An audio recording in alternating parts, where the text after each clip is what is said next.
యెహోషువ 23వ అధ్యాయము.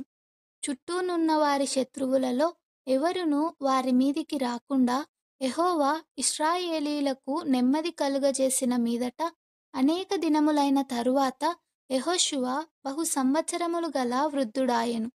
అప్పుడతడు ఇశ్రాయేలీయులనందరినీ, వారి పెద్దలను, వారి ముఖ్యులను, వారి న్యాయాధిపతులను, వారి నాయకులను పిలిపించి వారితో ఇట్లనెను: నేను బహు సంవత్సరములు గడిచిన ముసలివాడను.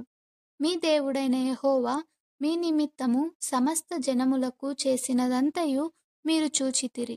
మీ నిమిత్తము యుద్ధము చేసినవాడు మీ దేవుడైన యెహోవాయే. చూడుడి, యొర్దాను మొదలుకొని తూర్పు దిక్కున మహాసముద్రము వరకు నేను నిర్మూలము చేసిన సమస్త జనముల దేశమును, మీ గోత్రముల స్వాస్థ్యము మధ్య మిగిలియున్న ఈ జనముల దేశమును మీకు వంతు చీట్ల వలన పంచిపెట్టితిని. మీ దేవుడైన యెహోవాయే వారిని మీ ఎదుట నిలువకుండా వెళ్ళగొట్టిన తరువాత మీ దేవుడైన యెహోవా మీతో సెలవిచ్చినట్లు మీరు వారి దేశమును స్వాధీనపరచుకొందురు. కాబట్టి మీరు మోషే ధర్మశాస్త్ర గ్రంథములో వ్రాయబడినదంతటినీ గైకొని అనుసరించుటకు మనస్సు దృఢము చేసుకొని ఎడమకు గాని కుడికి గాని దాని నుండి తొలగిపోక, మీ యొద్ద మిగిలియున్న ఈ జనుల సహవాసము చేయక, వారి దేవతల పేర్లను ఎత్తక, వాటి తోడని ప్రమాణము చేయక, వాటిని పూజింపక, వాటికి నమస్కరింపక, మీరు నేటి వరకు చేసినట్లు మీ దేవుడైన యెహోవాను హత్తుకొని ఉండవలెను. యెహోవా బలముగల గొప్ప జనములను మీ ఎదుట నుండి కొట్టివేసియున్నాడు. మీ ఎదుట నేటి వరకును ఏ మనుష్యుడును నిలిచియుండలేదు.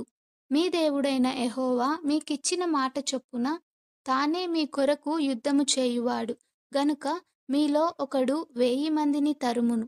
కాబట్టి మీరు బహు జాగ్రత్తపడి మీ దేవుడైన యెహోవాను ప్రేమింపవలెను.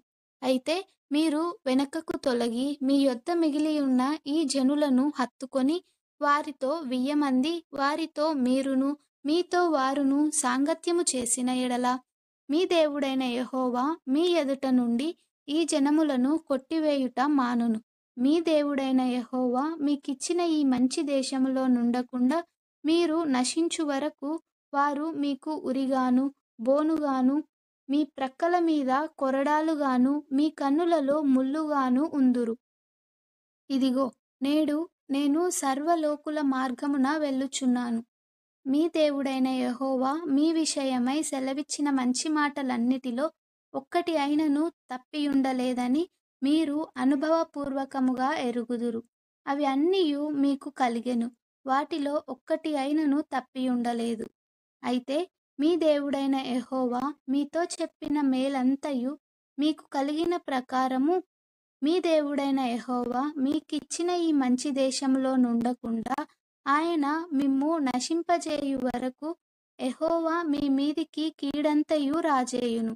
మీరు మీ దేవుడైన యెహోవా మీకు నియమించిన ఆయన నిబంధనను మీరి ఇతర దేవతలను పూజించి వాటికి నమస్కరించిన ఎడల యెహోవా కోపము మీ మీద మండును గనుక ఆయన మీకిచ్చిన ఈ మంచి దేశములో ఉండకుండా